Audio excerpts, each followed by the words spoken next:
Depuis sa présentation par Édouard Philippe jeudi 11 janvier, le projet de loi Asile et Immigration tend les relations entre le gouvernement et le monde associatif. Pour ceux qui les accompagnent au quotidien dans leur démarche, le parcours administratif du migrant sur le territoire national ressemblerait, avec ce projet de loi, à une impossible course contre la montre visant in fine à les reconduire à la frontière. Une mesure met particulièrement en émoi les associations.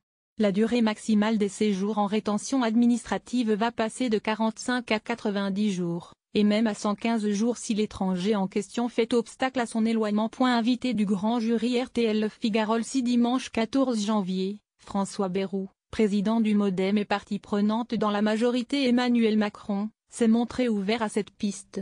La rétention administrative n'est pas une barbarie. La rétention administrative est une disposition que l'on met en œuvre simplement pour s'assurer que soit respecté un certain nombre de règles. C'est une obligation civique de la part de l'État, une obligation juste. Ensuite, François Bayrou a développé son raisonnement. Tout en affirmant que les migrants ne sont pas les ennemis de la France, l'ancien garde des Sceaux estime avoir toujours été en phase avec l'application stricte des règles. Un discours qui correspondrait, selon lui, aux attentes de l'opinion.